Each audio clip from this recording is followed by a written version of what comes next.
사랑하는 성도 여러분, 11월 16일 목요일 아침입니다. 하나님의 은혜와 평강이 함께하기를 축복합니다. 좋아요, 구독 꼭 눌러주세요. 우리 천만성도 큐티하는 그날까지 함께 달려가도록 하겠습니다.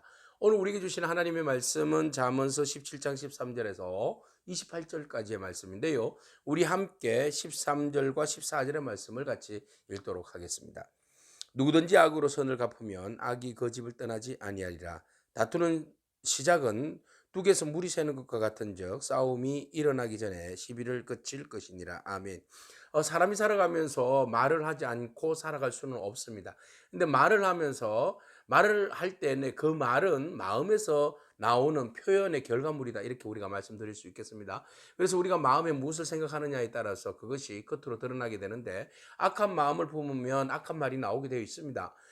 우리가 선한 마음을 먹으면 선한 말이 나오게 되어 있습니다. 그런데 우리의 상황 속에서 우리가 어떤 사람에 대해서 악을 갚을 수밖에 없는 그런 상황이 있습니다. 그러나 성경은 말합니다.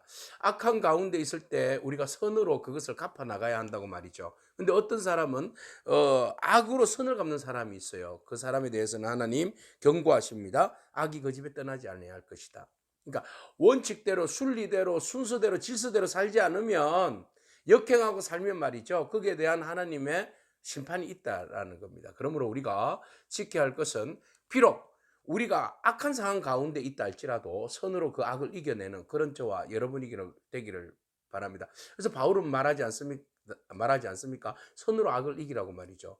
네, 주님께서도 말씀하십니다. 우리가 얼마든지 그 선으로 악을 이기는 방법이 있죠. 줄인 자에게, 네, 서로, 예, 악한 자가 나에게 악을 행했다 할지라도 그들에게 선으로 대하라는 것이죠. 그들이 줄이면 먹을 것을 주라고 주님은 말씀하십니다. 그래서 주님께서 친구를 위하여서 목숨을 바치는 것보다 더 큰 일이, 큰 사랑이 없다라고 말씀하시죠.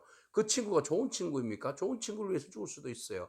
그러나 대부분 많은 친구들이 원수이죠. 그래서 주님이 우리를 위하여서 죽어주셨잖아요. 우리가 좋은 친구입니까? 주님에 대하여서 나쁜 친구죠. 네, 별로 사귀고 싶지 않은 친구입니다. 그럼에도 불구하고 주님께서는 우리를 위해서 십자가에 못 박혀 돌아가심으로 진정한 사랑의 의미를 우리에게 보여주셨죠. 그래서 참 사랑은 선을 악으로 갚는 것이 아니라 악을 선으로 갚는 것이죠. 오늘 우리가 믿음의 형제들 안에서 불편하고 힘든 일이 있겠지만, 여러분, 어, 악한 상황 가운데 그것을 우리가 선으로 성화시키고 바꿀 수 있는 그런 저와 여러분이기를 축복합니다.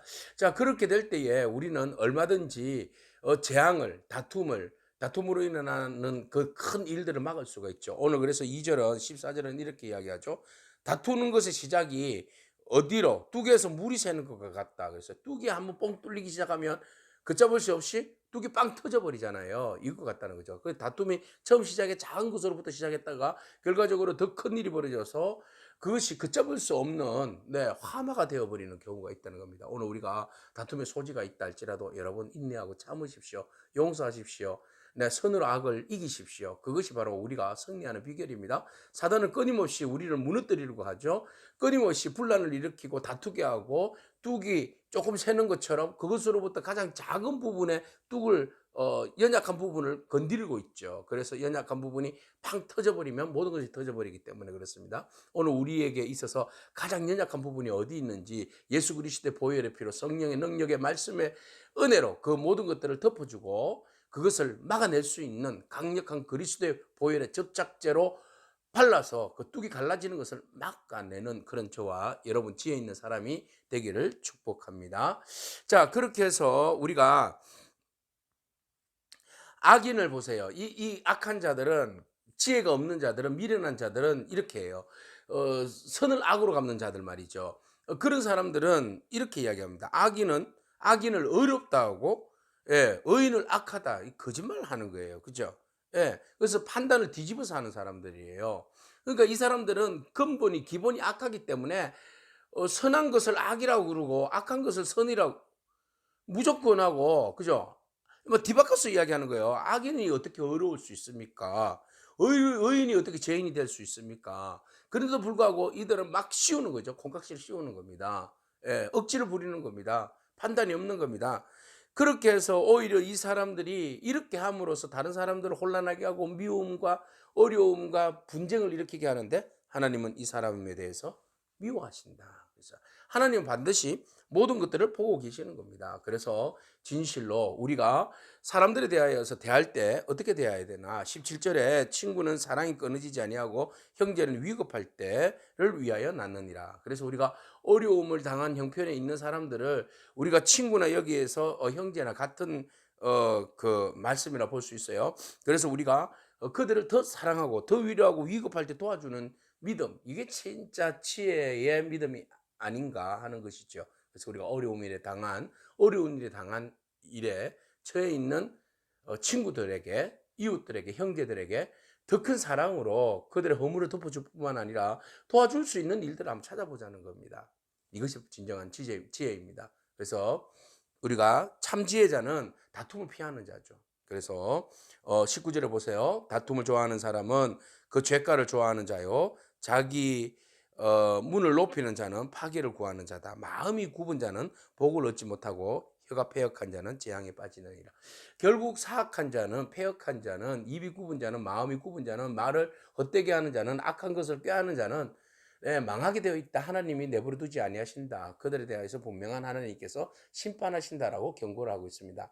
그러나 진실로 우리가 친구를 사랑하고 그들을 돕고 그들을 위해서 붙들어 주는 자들은 그 지혜로 인하여서 하나님이 기뻐하신다라고 말하고 있습니다. 오늘 우리가 분명하게 다툼을 거치고 우리가 질서의 선들을 한번 만들어 갔으면 좋겠습니다. 오늘 우리가 다툼의 요지들이 너무나 많지 않습니까? 그러면 우리가 그 다툼의 요지가 있는 곳에서 반드시 다투고 말겠다 이렇게 마음먹는 사람은 없지 않습니까? 다툼을 피하고 되도록이면은 피할 수 있는 지혜를 달라고 기도하기를 바랍니다. 피할 뿐만 아니라 그들을 용서할 수 있는 마음이 우리 안에 있게 해달라고 주님 하나님 앞에 기도하면서 피하거나 용서하거나 그 마음이 저와 여러분 가운데 가득하기를 축복합니다. 자, 미련한 자는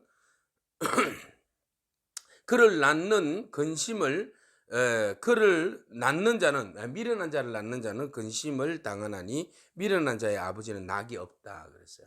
네. 그래서 이런 그 말을 함부로 하고 선을 악으로 갚고 막 패역하고 남을 해방하고 비방하고 어렵게 만드는 이 사람들은 모두가 다 지혜가 없기 때문에 미련한 자라고 말할 수 있어요.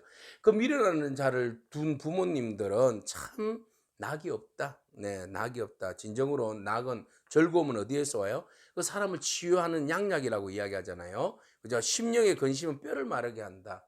예, 자녀가 똑바로 행동하고 똑바로 살아야 되는데 똑바로 살지 아니하고 부모의 근심거리가 되어요. 그러니까 그가 하는 행동은 모두가 다 악해요. 다른 사람을 비방하고 악으로 몰아넣고 오늘 본문 13절에 뇌물을 받고 또 재판을 굳게 하고 하나님은 지혜와 명철로 모든 것들을 감당하려 했는데 이 사람들은 미련함으로 모든 것들을 하니까 결국은 25절에 보세요. 아비의 근심거리가 되고 어머니의 고통이 된다. 지혜로 살지 않으니까 굽은 길로 사니까 그런 행동이 취해진다는 거죠. 그래서 의인을 벌하는 것과 기인을 정직하다고 때리는 것은 선하지 못한다. 이 모든 일들에 대해서 악한 일들만 계획하고 그것을 추구하며 살아가는 사람들, 그 낳은 부모를 욕되게 하는 거죠. 그 낳은 부모들을 근심하게 하는 거죠. 하나님의 마음을 아프게 하는 겁니다. 그래서 차라리 네가 말을 아끼는 것이 낫겠다. 네가 말을 하지 않는 것이 낫겠다. 오히려 말을 아끼는 자가 지식 있고 성품이 냉철한 자는 명철하다. 그래서 미련한 자라도 잠잠하면 지혜로운 자로 여기지지 않겠느냐. 그래서 입을 닫으라. 그래야 사람들이 너를 슬기로운 사람이라고 여기지지 않겠냐는 겁니다.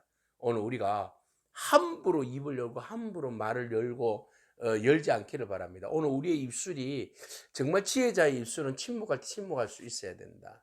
예, 침묵하지 못할 상황 가운데서도 우리가 침묵할 수 있는 그런 마음의 여유가 믿음이 우리 가운데 있기를 바랍니다. 오늘 우리가 진정으로 우리가 침묵할 때 말을 줄일 때 다툼을 거칠 수 있습니다. 또 우리가 다른 사람들을 악한 말들로 다른 사람들을 해치려고 하는 다른 사람들을 피곤하게 하고 평화를 깨는 다른 사람들을 이간질을 하는 그런 실수와 마귀의 그런 협잡한 그런 행동들 거기에 유혹에 빠지지 아니할 수가 있습니다. 오늘 우리가 비록 연약하고 약하지만 그러나 우리가 선으로 악을 이겨내는 저와 여러분이길 축복합니다. 말을 절제하는 은혜가 있기를 축복합니다. 다툼의 여지가 있었을 때 빨리 그 뚝을 막아버리는, 그래서 다툼으로 인해서 더 큰 일이 벌어지지 아니하도록 우리가 지혜를 구하는 저와 여러분을 축복합니다. 어려운 일을 당한 이웃들에게 사랑으로 그들을 덮어줄 수 있는 그런 은혜가 있기를 바랍니다. 악은 모양이라도 버리고 오직 우리가 하나님 기뻐하시는, 부모님이 기뻐하시는 자녀로서의 삶을 살아내는 그런 저와 여러분이기를 축복합니다. 아멘. 기도하겠습니다. 주님 감사합니다. 우리의 삶에 있어서 진정으로 무조건 하고 우리 앞에 있는 악은 모양이라도 버릴 수 있도록 주님 인도하여 주시옵소서. 우리가 주님을 닮아서 선할진데 선한 영향력으로 살기를 원합니다. 우리에게 악한 것들, 다투는 것들, 그리고 남에게 해롭게 하는 것들, 왜 이런 모든 죄와 파괴스러운 일들을 우리에게서 떠나갈 수 있도록 주님 인도하여 주시옵소서. 서로를 위로하고 격려하고 돕고 오직 사랑으로 덮어주고 함께하는 그런 마음들이 우리 안에 있게 하여 주시옵소서. 그래서 미련한 자의 길이 아니라 참 지혜자의 길을 걸을 수 있는 그런 저희들의 삶이 될 수 있도록 축복하여 주시옵소서. 예수님에게 하신 이름으로 기도합니다. 아멘. 오늘도 믿음으로 승리하길 축복합니다. 아멘.